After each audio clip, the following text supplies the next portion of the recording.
La escena que se vivió aquella mañana podría parecer rutinaria, pero en realidad condensaba gran parte de la tensión que atraviesa la vida política española.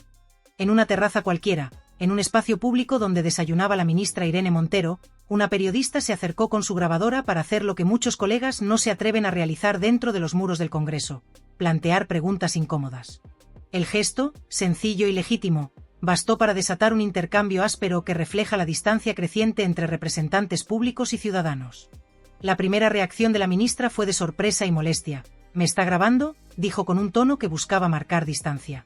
La reportera, firme en su papel, respondió que sí, que lo hacía porque era periodista y porque el derecho a preguntar en un espacio abierto está amparado por la Constitución.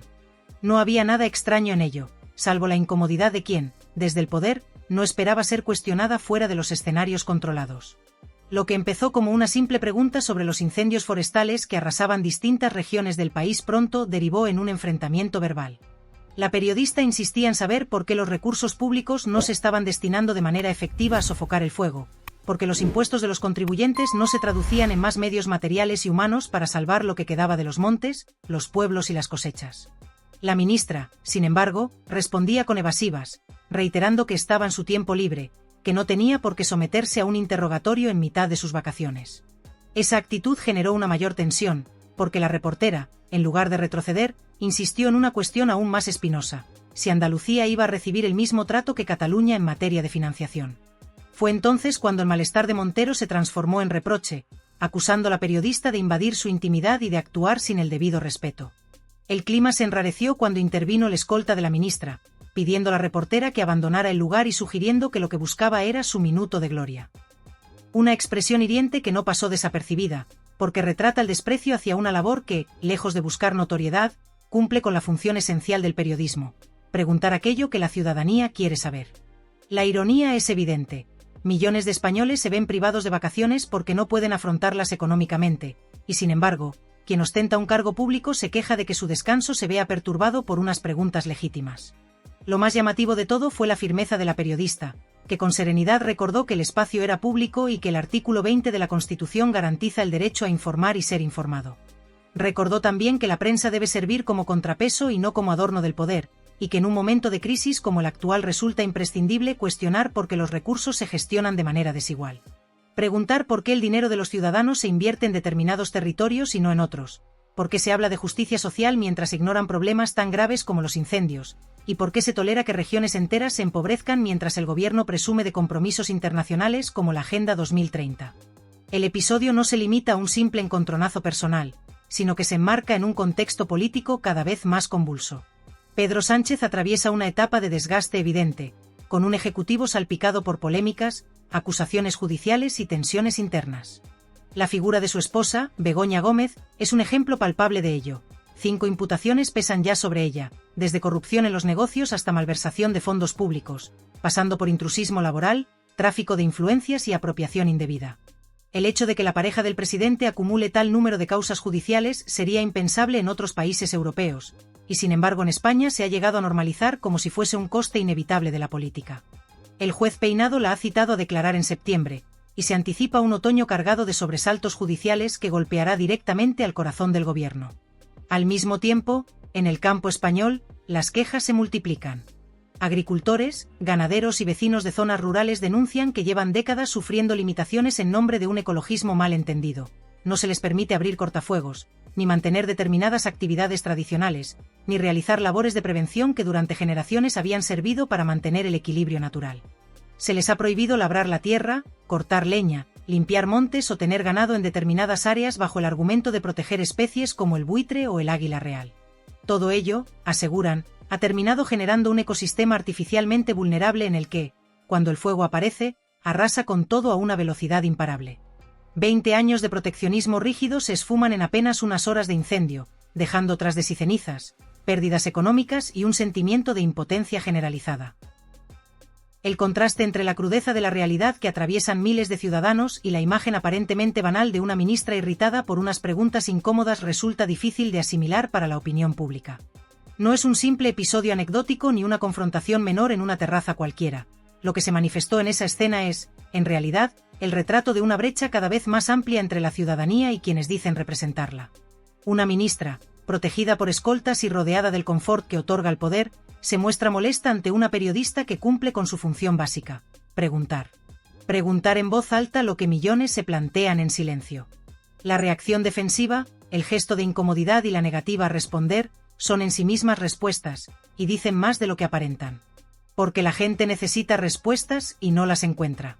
Busca explicaciones a los incendios que arrasan sus tierras, quiere soluciones a la falta de medios que denuncian comunidades enteras, y espera ver el fruto de los impuestos que paga puntualmente. Pero lo que obtiene, la mayoría de las veces, son discursos elaborados con extremo cuidado para no comprometer a nadie, ruedas de prensa en las que se responde lo mínimo o directamente no se responde, y debates parlamentarios convertidos en un intercambio de consignas vacías que parecen más dirigidas a redes sociales que a resolver los problemas reales. Cada intervención pública de un ministro o del propio presidente parece construida para evitar el contacto con la realidad, para sortear las preguntas más incómodas y transformar el debate político en un ejercicio estético que nada tiene que ver con la gestión diaria. Por eso cobra tanto valor el gesto de una periodista que, en lugar de aceptar los límites impuestos por ese teatro político, se acerca y formula preguntas sin previo aviso, sin pacto, sin concesiones. En un país en el que gran parte de la prensa parece resignada a cumplir un papel de acompañamiento dócil, ese acto se convierte en una chispa de dignidad democrática. No es una provocación ni un intento de figurar, como se quiso presentar desde el entorno de la ministra, sino la esencia misma del periodismo: mirar al poder a los ojos y preguntar lo que todos quieren saber. La incomodidad que genera esa pregunta es directamente proporcional a la importancia que tiene formularla. Mientras tanto, lejos de las terrazas donde desayunan los cargos públicos, la realidad sigue quemando, literalmente. Los incendios forestales avanzan con violencia en varias comunidades autónomas. Hectáreas enteras de bosque desaparecen bajo las llamas, viviendas se reducen a cenizas, y agricultores que llevan generaciones trabajando la tierra lo pierden todo en cuestión de horas. Ganaderos ven morir a sus animales asfixiados por el humo o arrasados por el fuego, y familias enteras quedan a merced de la nada. Lo más doloroso es que estas tragedias no sorprenden a nadie. Durante años se han denunciado las carencias de medios, la falta de brigadas suficientes, la ausencia de aviones, la mala coordinación entre administraciones. Durante años se ha advertido que las políticas de protección mal diseñadas, que prohíben labores básicas de prevención como abrir cortafuegos, limpiar montes o mantener ganado en determinadas áreas, acabarían creando un cóctel perfecto para que cada verano se repitiera la misma historia. Y sin embargo, nada cambia. La paradoja se vuelve insoportable.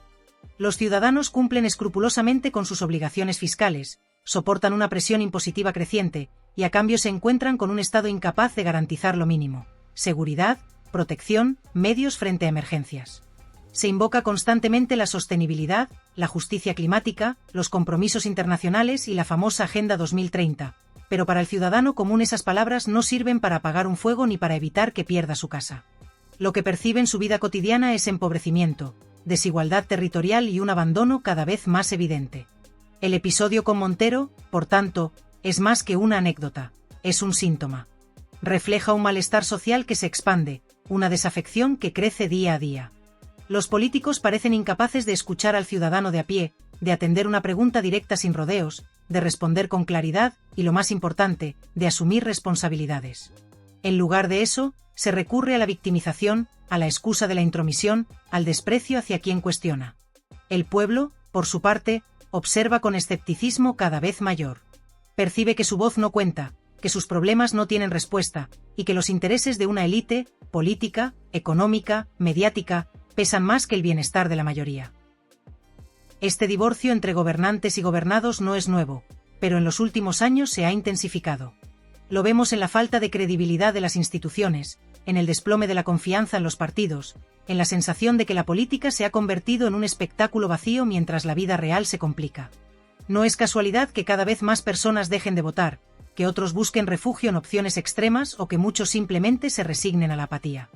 Lo que debería ser una democracia viva, participativa y representativa, se ha convertido en un escenario rígido donde las decisiones se toman a espaldas de la mayoría y donde las preguntas incómodas se consideran ataques personales. Y sin embargo, la democracia no puede sobrevivir sin esas preguntas.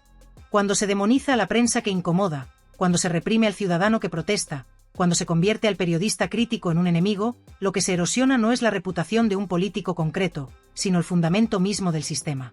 La fragilidad de nuestra democracia se mide en esos momentos, cuando alguien pregunta y el poder se molesta, cuando alguien denuncia y se le acusa de provocar, cuando alguien exige rendición de cuentas y se le responde con silencio o con desprecio. El contraste es doloroso.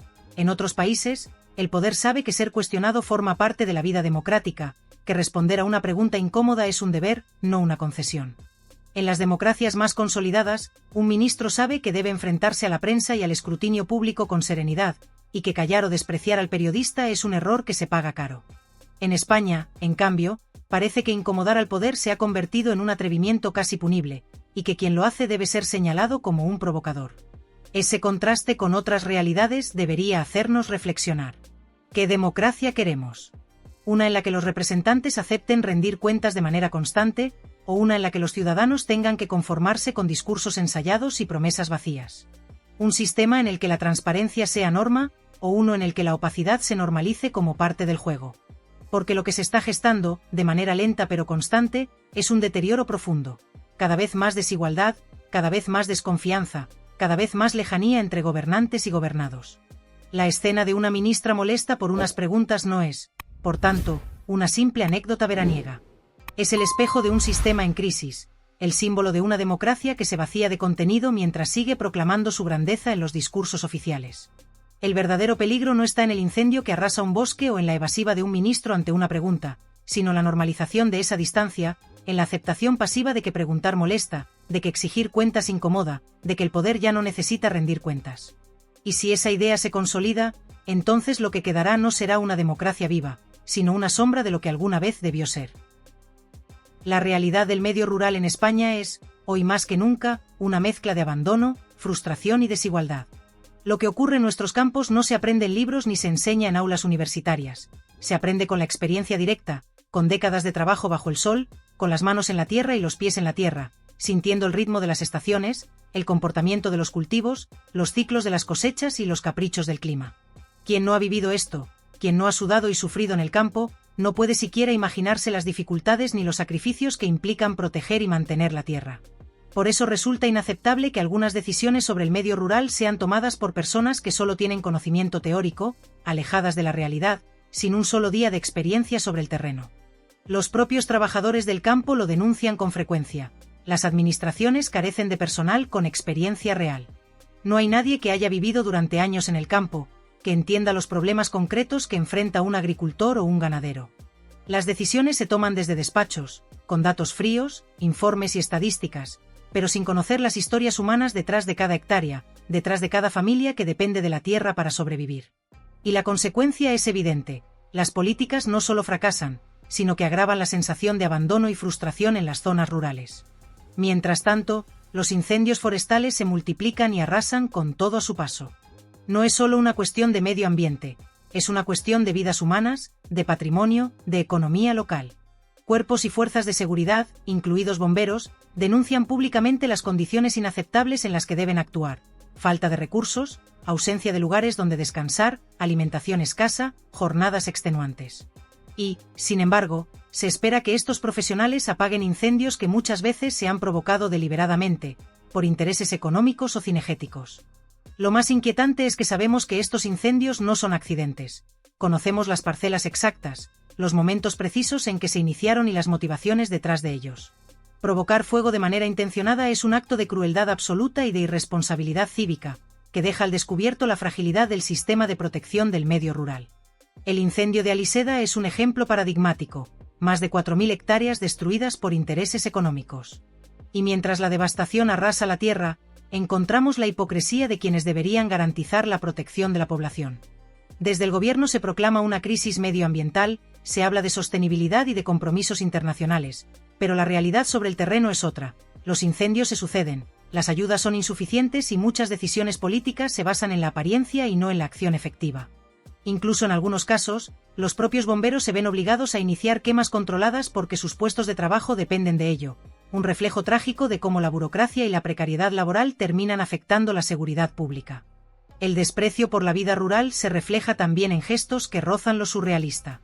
Mientras Galicia ardía, la hija de una dirigente del Partido Socialista en Ourense celebraba su boda con fuegos artificiales. La imagen es dolorosa y simbólica, una falta de empatía tan evidente que resulta casi ofensiva. No se trata solo de un acto aislado, representa un sistema que prioriza intereses personales y celebraciones sobre vidas humanas y patrimonio rural. Familias que han trabajado toda su vida para mantener sus tierras y hogares, pagando impuestos como cualquier ciudadano, se ven ignoradas. Esta desigualdad entre ciudadanos de primera y de segunda es cada vez más evidente. El abandono del mundo rural no es nuevo, es un patrón que se repite desde hace años. La planificación ha fallado sistemáticamente, los recursos han sido insuficientes, y cuando ocurre una tragedia, los más afectados son siempre los mismos. Quienes viven y trabajan en el campo, las aldeas pequeñas, las familias que dependen de sus propiedades y de sus explotaciones agrícolas. En muchos casos, las autoridades evacúan a la población con anticipación y no permiten regresar a proteger sus hogares, mientras que en otros lugares se facilita a voluntarios y propietarios actuar para salvar granjas y casas. Esta disparidad no solo es injusta, sino que refleja la marginación histórica de las zonas rurales y la falta de coherencia en la respuesta institucional. Las imágenes de los pueblos arrasados, los testimonios de vecinos y trabajadores, y las denuncias en redes sociales muestran un denominador común: abandono y desidia. Casas destruidas, vidas interrumpidas, patrimonio perdido y un sentimiento profundo de impotencia. Aquellos que viven en el campo no buscan privilegios, solo exigen lo que es justo: seguridad, recursos y atención proporcional a los impuestos que pagan, igual que cualquier ciudadano en una ciudad. No más, no menos. Pero la realidad demuestra que existe una jerarquía implícita: ciudadanos de primera y de segunda, según donde vivan y cuán visibles sean sus problemas. Y lo peor, según los testimonios de los propios habitantes, aún está por llegar. Quienes viven en los pueblos afectados describen un paisaje devastado que parece sacado de un relato apocalíptico. Casas destruidas, granjas reducidas a cenizas, caminos bloqueados por árboles calcinados y un silencio pesado que pesa más que cualquier ceniza.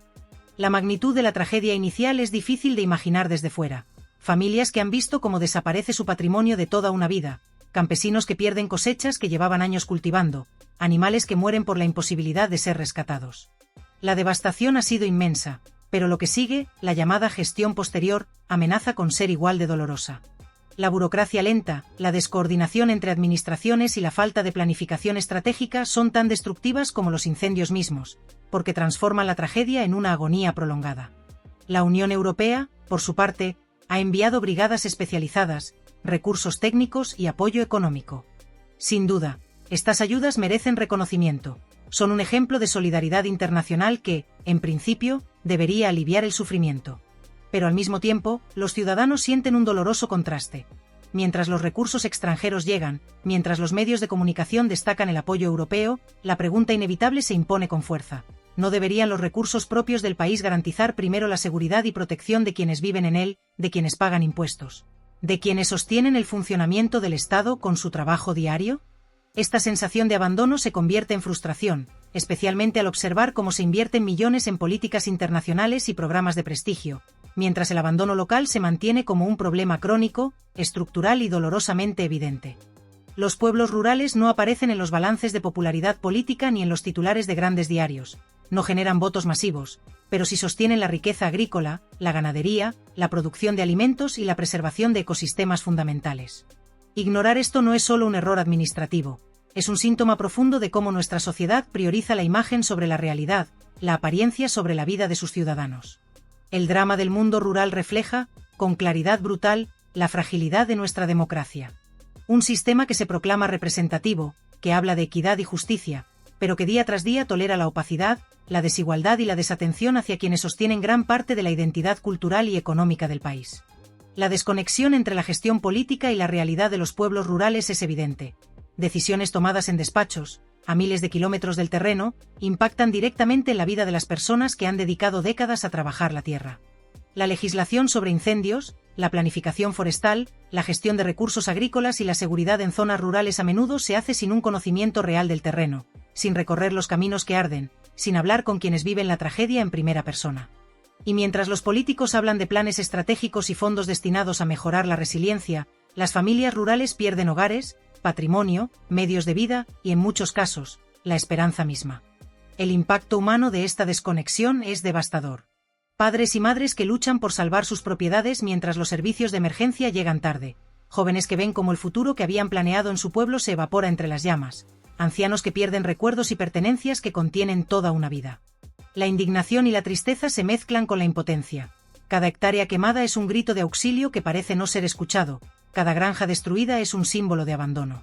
La sensación de que nadie realmente se preocupa por ellos es dolorosa, y la desconfianza hacia las autoridades se profundiza. Los recursos escasean, las decisiones se toman de manera fragmentada y desconectada, y las familias esperan, a veces durante semanas, con respuestas parciales o inexistentes. La percepción de abandono se intensifica cuando, a la vez, se anuncian inversiones millonarias en programas internacionales, en promoción exterior o en iniciativas urbanas que parecen priorizar la imagen del país sobre la seguridad de sus habitantes. El abandono rural no es solo un problema momentáneo, es estructural. Durante décadas, la inversión en infraestructuras, servicios públicos, gestión forestal y prevención de incendios en zonas rurales ha sido insuficiente, irregular y, en muchos casos, inexistente. Los pueblos que pierden habitantes año tras año, que ven cerrarse escuelas y centros de salud, son también los que sufren más cuando llega la catástrofe. La falta de prevención, la escasez de medios de emergencia locales y la carencia de planes de contingencia hacen que cada incendio se convierta en un drama humano de dimensiones desproporcionadas. La desigualdad entre la vida urbana y la vida rural se hace palpable. Mientras las grandes ciudades cuentan con recursos propios, servicios rápidos y planificación estratégica, los pueblos más pequeños dependen de ayudas externas y protocolos lentos, muchas veces insuficientes para evitar la tragedia. Este texto de dolor y abandono no solo denuncia la ineficacia administrativa, también cuestiona el modelo de prioridades de nuestra sociedad. La vida rural no pide favores, no busca privilegios. Lo que exige es justicia, coherencia y respeto. Exige que los legisladores, los responsables políticos y los gestores públicos comprendan que el contacto con la realidad no es opcional, sino imprescindible. No se puede legislar sobre incendios, sobre explotaciones agrícolas, sobre gestión forestal o sobre seguridad rural sin haber visto, escuchado y entendido la vida en el terreno. No se puede gobernar desde despachos mientras los pueblos arden, mientras las familias luchan por salvar sus bienes, mientras los recursos escasean y la burocracia ralentiza cada decisión. Es urgente reconocer la dignidad de quienes viven en el medio rural. Sus necesidades no son menores que las de nadie, sus derechos no son secundarios. Cada hectárea perdida, cada granja destruida, cada familia que se ve obligada a abandonar su hogar es un recordatorio de que la inacción, la indiferencia y la desconexión tienen un coste humano altísimo. La vida en el campo no puede seguir siendo el eslabón más débil de una cadena que debería proteger a todos por igual. La justicia rural, la equidad territorial y la empatía hacia quienes sostienen la identidad y la economía del país no son lujos, son obligaciones fundamentales de cualquier sociedad que aspire a ser verdaderamente democrática y responsable. El tiempo para discursos vacíos y anuncios mediáticos ha terminado. Es hora de actuar, de escuchar con atención, de implementar políticas de prevención y reconstrucción que respondan a la realidad del terreno. Es hora de invertir en protección real, en planificación estratégica, en brigadas locales preparadas, en recursos inmediatos y en medidas de apoyo sostenibles. Porque cada minuto de retraso, cada decisión desconectada, significa hogares perdidos, patrimonio destruido, vidas truncadas y, sobre todo, esperanza desaparecida. La vida rural, el corazón del país y de su cultura, exige atención, respeto y protección. Ignorarla es no solo una injusticia, es permitir que la desigualdad y el abandono sigan marcando el rumbo de la historia de un país entero.